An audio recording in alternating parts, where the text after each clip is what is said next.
Sveiki, brangieji, tęsiam mūsų bananą mandarininį kainų reidą.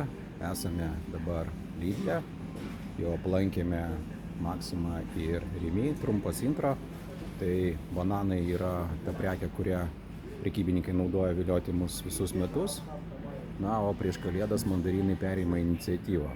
Taigi ta proga norim pasižiūrėti, kokios yra kainytės. Pasižiūrėjom, kokios kainos yra Maximui, Rimi. Galit pasižiūrėti epizodus, na dabar Lidlo eilė. Taigi bananai 1,29 €. Šiek tiek pigiau negu kad Rimi, bet akcijos jokios nėra.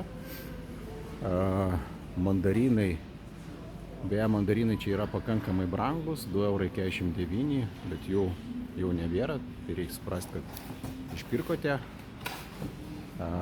Toliau pigiausi obuoliai, tai turbūt 99 centai, ką mes radome. Lenkiški obuoliai 99 centai. Yra, man atrodo, kažkur mačiau, kad yra dar po 99 centus. Ne, čia turbūt pigiausi 29 centai šitie. Na ir einam pasižiūrėti, kom galima pasilepinti. Taigi kitose prekybos tinkluose pasilepinimui buvom pasirinkę braškes ir trešnės. Braškių mes Lidle neradome. Tai pasižiūrėsiu, gal tarp išpirktųjų būtų.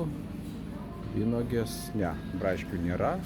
Na ir trešnės, čia yra naujiena. Bet tokia labai jau brangi naujiena.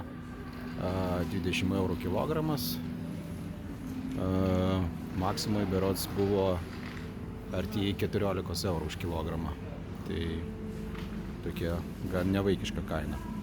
Tai ką, tiek tada iš bananą mandarininio reido iš Lidlo. Dabar mūsų sekanti stotelė bus iki. Ate.